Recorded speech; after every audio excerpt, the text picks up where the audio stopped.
Le 14 janvier 1944 paraissait dans le toujours excellent Je suis partout la critique de François Vineuil du film Pierre et Jean, sous le titre Les secrets des familles, texte intégral.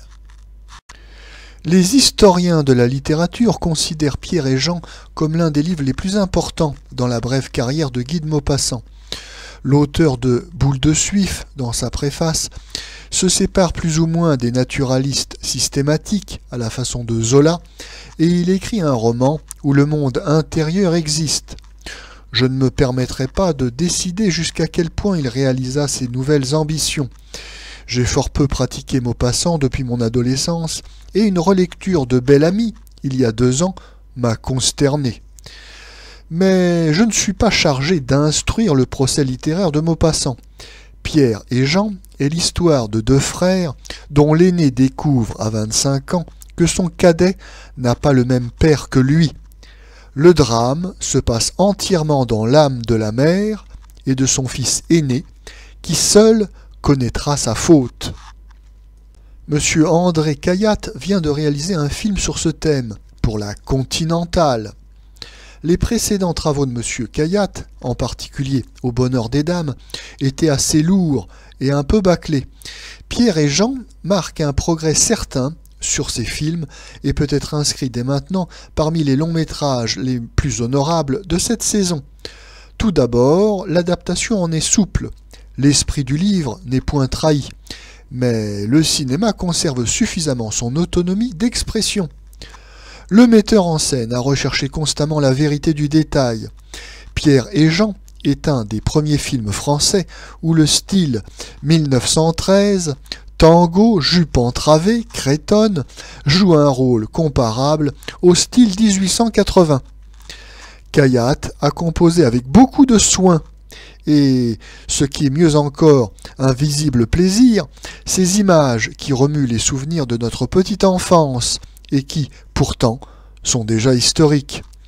Cette reconstitution est très bien adaptée au milieu social dont elle est le cadre.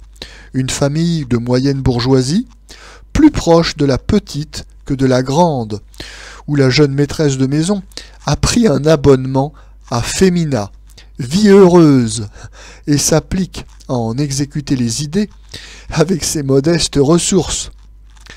Georges Blond, dans La Gerbe, fait observer que Madame Renée Saint-Cyr a toutefois une garde-robe un peu au-dessus de sa condition, et attribue, non sans motif, cette légère invraisemblance aux volontés de la vedette. Madame Renée Saint-Cyr pourra toutefois répondre que ses exigences sont demeurées raisonnables auprès de celles qu'ont tant d'autres artistes, et que nos vues sur le faste féminin sont faussées dans une époque où le moindre mètre d'humble lainage équivaut au prix d'un loyer honnête d'avant 1914. Cette précision du décor caractérise aussi la seconde partie. Les chambres des 2 garçons, chez leurs parents, sont bien des chambres d'étudiants qui vivent dans un cadre familial parmi des meubles déjà démodés pour eux. Le broc trône au milieu de la cuvette, parce que les parents ont commencé leur vie ainsi, que le père ne travaille plus, et qu'en province, l'eau courante à tous les étages est encore un luxe pour les retraités 7 ou 8 fois dévalués. Ces brèves notations, plus éloquentes, on le voit, qu'elles n'en ont l'air, aident à créer la véracité du film.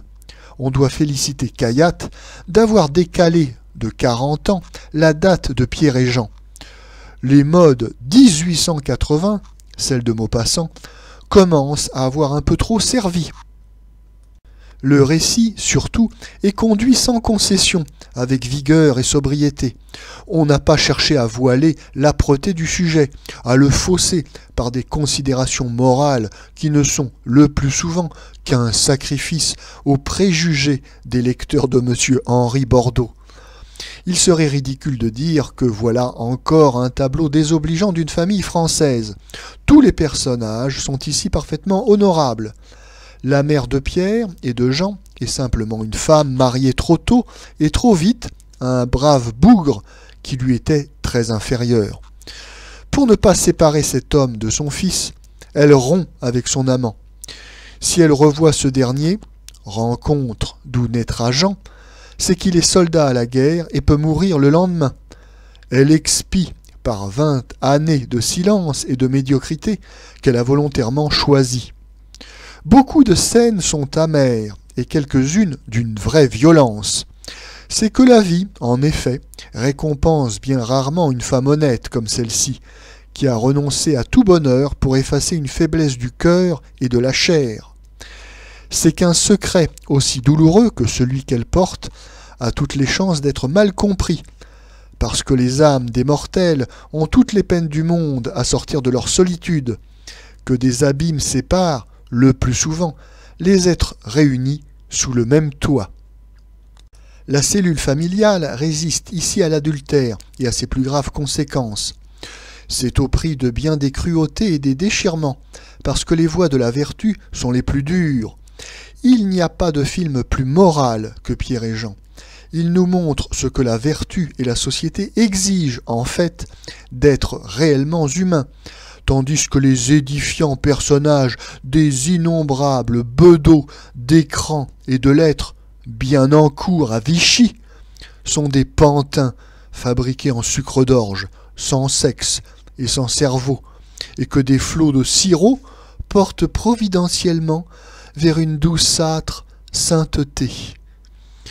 Pierre et Jean a encore le mérite d'être très proprement interprété, sous l'impulsion d'un metteur en scène qui, cette fois, croit à son film et sait faire partager autour de lui cette croyance. On a déjà noté, à l'apparition de Marie-Martine, les progrès accomplis par Madame Renée Saint-Cyr, dont les premières créations avaient été pâles.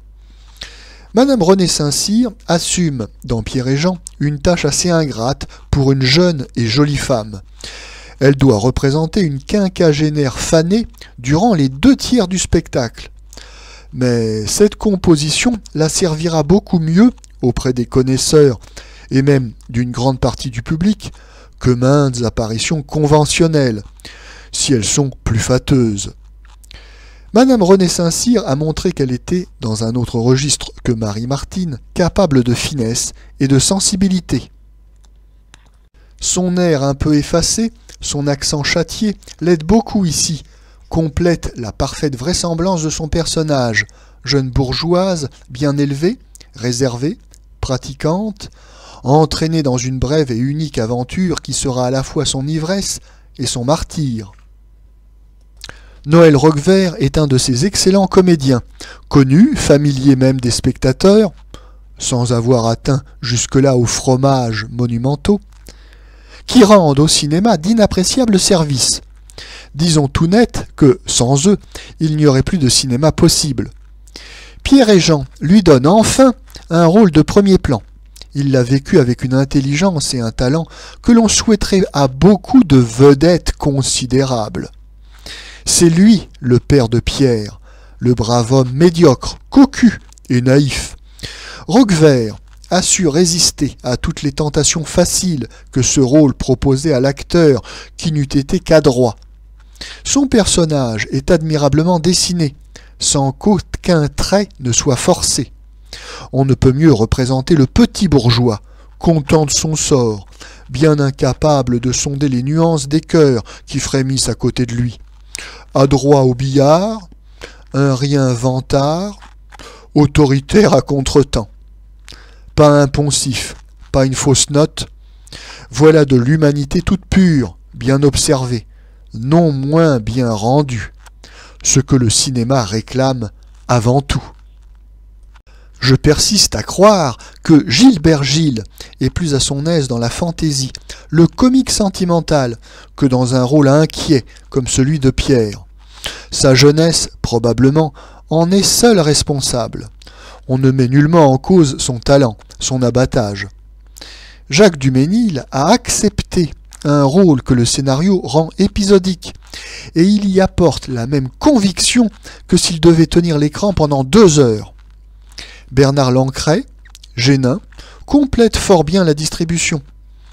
La Continentale a l'heureuse habitude de donner leur chance à de jeunes comédiens. Elle n'a pas encore mis la main sur l'oiseau rare, mais sa méthode doit l'aider à y parvenir. Solange Delporte, dans Pierre et Jean, est encore très novice, mais on ne voit dans ce début, assez timide, aucune raison pour la décourager. Concis, sans lenteur, convenablement articulé, attachant, Pierre et Jean tournent toutefois un peu trop court. Le sujet aurait pu être poussé et développé davantage. Il se peut que nous soyons simplement surpris dans nos habitudes physiques, parce que le film s'arrête 20 minutes avant les 6 quarts d'heure rituels. Cependant, je crois bien que l'épilogue pêche par sa brusquerie. Mais, en somme, nous regrettons que le film n'ait pas 400 mètres de plus. C'est un défaut si rare qu'on se demande s'il ne devient pas une qualité. Mieux vaut une bonne nouvelle, ramassée et pleine, qu'un copieux et traînant feuilleton.